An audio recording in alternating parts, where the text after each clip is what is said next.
Oh, good morning, good afternoon, or good evening, depending on when this finds you. Just want to talk a little bit today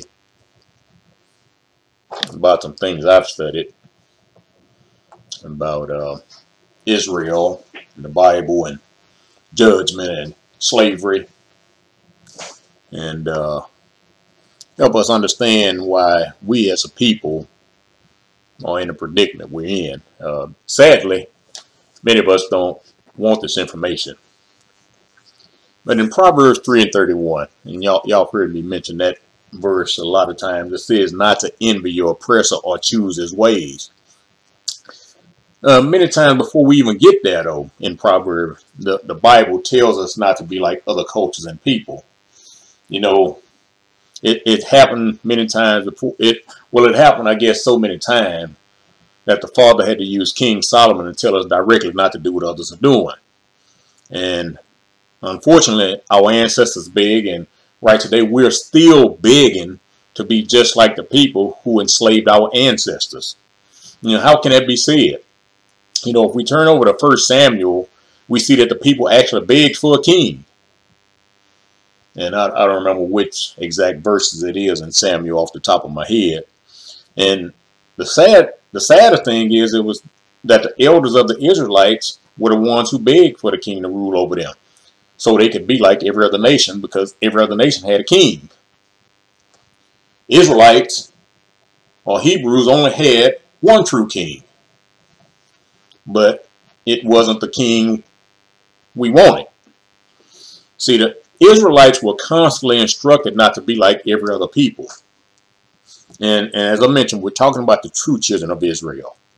See, Samuel told them, the people, if they follow the path of other nations, they would actually end up in slavery. And he told them that their sons would be used to work for the oppressor. He told them they would have to go work the ground for the oppressor. He told them that their daughters would be slaves inside the house. And he even told them that the fruits of their labor would not even be given to them. And he even told them that they would cry out to the Father, but the Father wouldn't even be able to hear them. And how did the children of Israel respond? They said, "We want to be slaves." But see, they wanted someone else to stand in place and take care of everything for them. That's what the king was. That's what they were looking for in the king. See, just like many people in society today, and it's just like when we see a lot of our young black men do irrational and irresponsible things, our young ladies do irresponsible and irrational things, we always want to make excuses. We always want to lay the blame on somebody else. And so we see that same irresponsibility in our lives today that they had back then. And see, we're continuing to go to the government, and we keep asking the government to stand in our place of responsibility. You know, the talented tent was created. It wasn't originally created by W.E.B. Du Bois. I believe it was created by this white guy. I don't remember his name off the top of my head. But W.E.B. Du Bois took that thought process and ran with it. And they wanted to go into government and be the top black people in industry, so they could basically be the cream of the crop black folks. And then we got the NAACP, who, in their own words, in the year 1924, said that their ultimate goal was to secure political appointments. You know, we had the Brown versus Board decision that said we wanted to be allowed into the schools of the oppressors. And in reality, our black teachers were doing a better job of educating our black students than putting them in the school of the oppressor.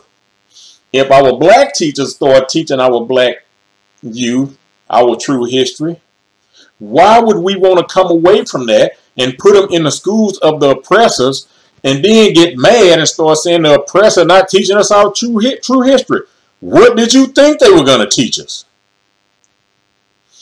And see, then we concluded all this by marching for equality and civil rights from the oppressor.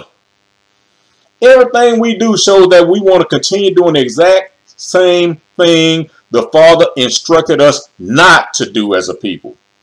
The government then reciprocates and gives us a few crumbs, and then they enslave our dignity as human beings. And see, somehow we seem to be okay with that, because that exchange shows that we refuse to stop begging for a king. If we read in the book Judges 6, I have to thank Mason Weaver for that, really pointing that out to me years ago.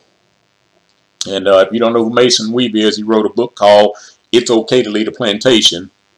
But we see in Judges 6 that the children of Israel did wrong again in the eyes of the Father. And because of their behavior, we see that other groups of people invaded them for 7 years.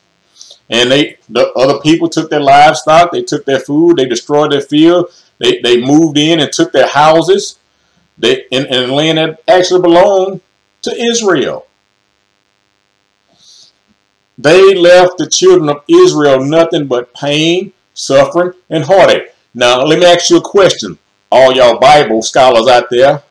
What people right today are still dealing with pain, suffering, and heartache? Don't lie to yourself either. But guess what the Israelites did? They cried out to the Father, the very one who turned their backs on.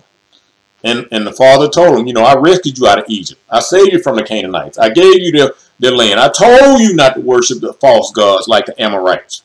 But now, what did y'all do? Y'all disobeyed me again. And so you worship those gods anyway. See, the Father said we were stubborn and hard-headed. Now, the very same question the American black is asking today is the same question Gideon asked during his lifetime. You see, Gideon asked God if he was with them, why were they having so many problems? And God told Gideon to show the people that their worship was misplaced and misdirected. And see, we're doing the same things today. We're going to a building called church, and we call it worship. And I have some other videos on this channel that I did already. You can check those out. You can check on, I think one is Christianity Pagan, Show Me the Way. I have one before this, Frederick Douglass' Thoughts on Christianity. And what's the one I just did? I can't even think of the name of the one I just did a couple of weeks ago, something like that. I don't even remember. But I'm talking about how we're worshiping the wrong way, and I'm talking about what we're worshiping. So we're calling it worship when we're going to church. We're worshiping the man at the altar of Baal that calls himself an instrument of the Father. Yeah, I said the altar of Baal because the church building is come from pagan roots. One man standing in front of a crowd doing all the teaching comes out of pagan roots. So we're going to a church building, calling it worship. And we're worshiping a man at the altar of Baal. That's supposed to be the instrument of the Father. See, Gideon had to go and tear down that altar that his father had actually built for them to worship. Did you hear what I said? Gideon tore down the altar. Gideon tore the altar down.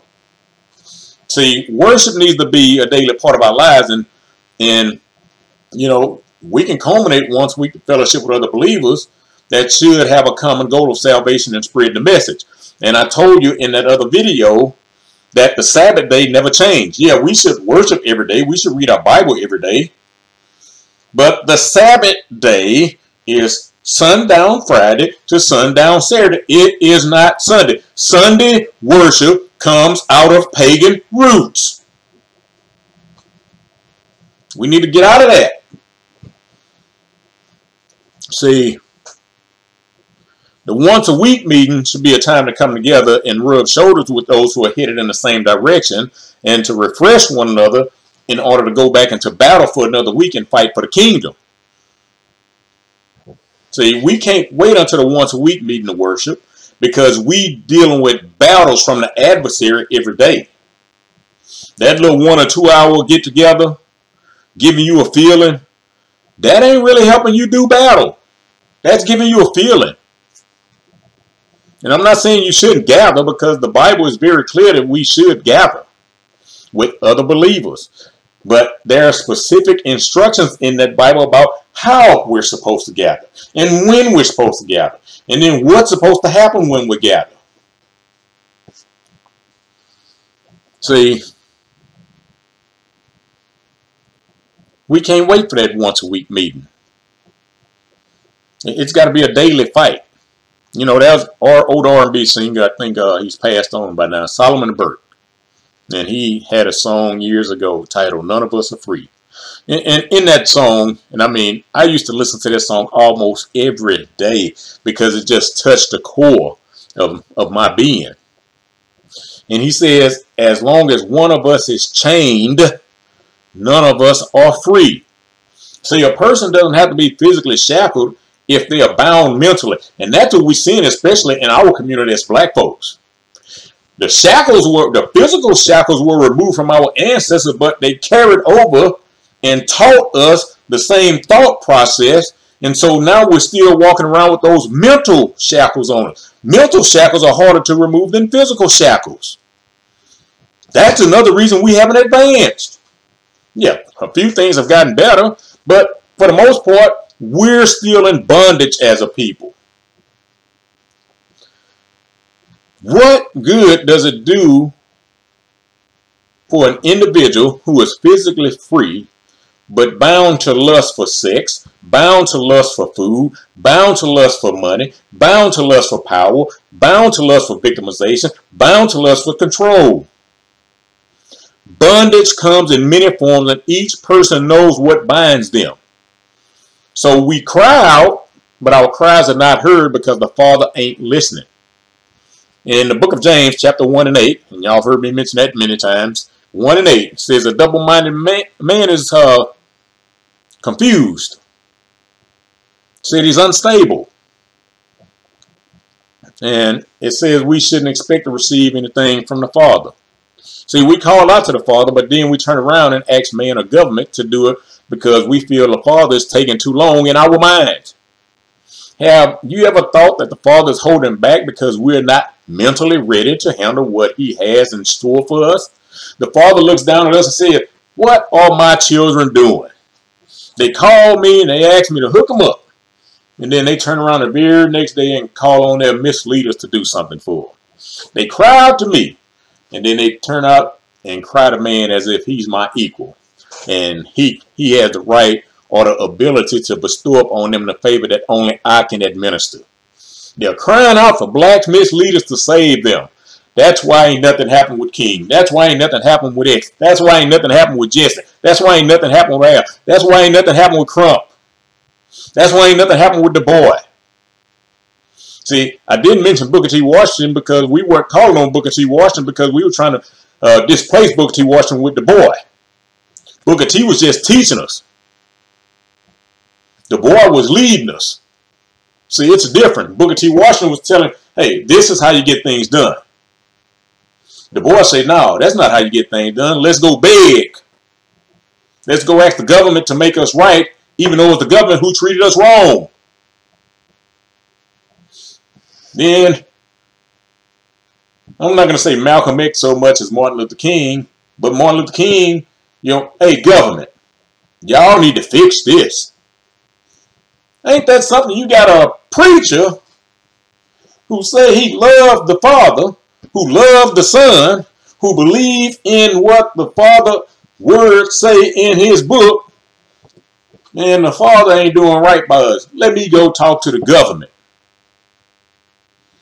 And here we are, 64? So there's 36 and 23, that's 59 years since we begged the government to do right by us. And 59 years later, we're still begging for the government to do right by us. Ain't that something? But we keep asking man to do what only the Father can. And the Father has made it very clear he ain't doing it until we turn back to him. That's why it ain't happened yet, even though The 400-year period is upon us. From the first time they took them people out of Africa up into Portugal and Spain. He ain't listening to us because we still ain't turned back to him. He ain't answering our prayers because we ain't turned back to him. Because we playing church. We over churched, but we spiritually and morally corrupt. Forget what the other people are doing. He's very clear about who his chosen people are. The ones who choose to follow him that are not part of his chosen are grafted in. But he said everybody that's going to come to him must come through from the teachings of the chosen. And so we need to understand that. So when I started out talking in here, I said we want to be like all the other coaches. He told us we were separate. He told us we were different. So they can do what they want to do according to Yah's word. We can't do what we want to do according to Yah's word. Because he gave us specific instructions. He gave our ancestors specific instructions. Then he instructed our ancestors to take the gospel to the Gentiles. And then we're sitting around here wondering, why are the Gentiles being blessed outwardly, but we're not being blessed outwardly? Because we are the only ones he gave the instructions to. We are the only ones he gave the laws to. We are the only ones he gave the commandments to. And so we saying forget everything he gave us. We want to be like everybody else. And the Father ain't having that. So until more of us start turning back to him, our prayer is going to continue to go unanswered. So we got to stop crying out for black politicians. We got to stop crying out for black liberals. We got to stop crying out for white liberals. We got to stop crying out for these black so-called preachers and pastors. We got to start calling on him. We got to stop acting like we call on him, and we got to actually call on him.